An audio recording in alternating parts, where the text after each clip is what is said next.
d'ici la fin de votre deuxième mandat, est-ce que vous pensez arriver à l'horizon 2020 avec un bilan positif et des choses qui auront concrètement changé? Ça, au peuple de Guinée à qui je m'adresserai qui répondrait juste madame, c'est le peuple de Guinée qui m'a dit, je suis là devant le peuple de Guinée, je suis pas ensemble devant RFI. Donc c'est le peuple de Guinée qui jugera. Et c'est à eux que je m'adresserai. C'est pas RFI. On ne me parle de mon bilan. Moi, je me parle de mon bilan devant mon peuple. Peut-être s'il y a des gens qui ont des complexes de vous, qui pensent qu'il faut qu'ils vous fassent la cour pour le peuple, moi, c'est à mon peuple que je m'adresse. Et c'est mon peuple qui jugera mon bilan. C'est pas RFI. En tant que président africain, j'ai dit au chef d'État africain, nous ne sommes pas des complices. Nous ne sommes pas un syndicat de chefs d'État. Nous devons dire les 4 vérités. Je l'ai dit publiquement à l'Union africaine, tout le monde a entendu. Mais ça ne vous intéresse pas. Non, mais si, vous avez dit aussi... Ce qui vous intéresse, c'est venir en Guinée avec des idées arrêtées. Non. Quand vous dites que la Guinée n'a pas... Mais madame, je suis choqué de vous entendre dire que la Guinée n'a pas émergé. J'ai bien entendu, monsieur le Président. J'ai bien entendu. Je suis choqué. Non, je suis choqué. C'est de cette désinformation de l'histoire de la Guinée. Vous aviez dit la Guinée n'a pas décollé, alors que... Monsieur le Président... Quel était notre PIB? Demandez au Fonds monétaire. La Banque monétaire, le Fonds monétaire est là. Quel était notre PIB en 2011? Quel est notre PIB maintenant?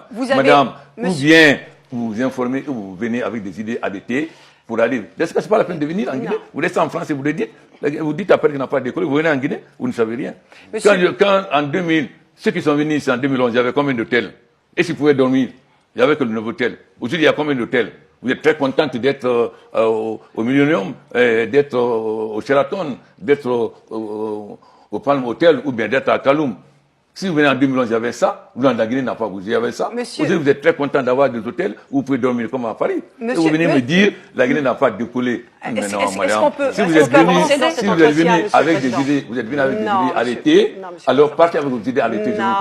Vous êtes venu avec des idées arrêtées pour présenter les mauvais éléments de la Guinée. Comment quelqu'un peut dire, quand on ne savait même pas où dormir, vous êtes venu ici en Guinée avant, et s'il y avait un hôtel, un nouveau hôtel, quelqu'un passe avant la nuit, il passe avant la nuit, le lendemain. Monsieur le Président. Mais alors, quand même, informez-vous. C'est-à-dire, votre rôle, ce n'est pas de présenter la Guinée, c'est de masquer les réalités et de présenter ce que vous voulez. Alors parlons de l'actualité, s'il vous plaît. Vous n'avez pas besoin de moi, vous ne pouvez être tout seul.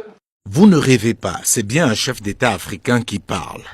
Le professeur Alpha Condé, président de la République de Guinée, a décidé face aux journalistes des médias français RFI, TV5 et Le Monde de mettre les pieds dans le plat.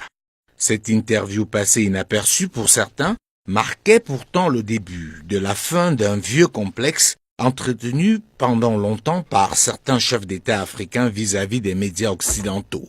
Cette saine colère du président Alpha Condé devrait inspirer certains chefs d'État africains enfouis dans un complexe qui les amène à penser que pour exister, il faut parler aux médias occidentaux. Ils débloquent chaque année des sommes colossales pour exister dans ces médias et pourtant ils reçoivent en retour presque toujours de la condescendance et du mépris. Malgré cela, ils sont les premiers à courir derrière ces médias, non sans dénigrer leurs médias nationaux et les médias panafricains. Ils se plaignent pour ce qui est de l'Afrique francophone de RFI et de France 24, mais sont les premiers à leur faciliter l'installation dans leur pays, à leur donner tous les scoops, à leur ouvrir toutes les portes.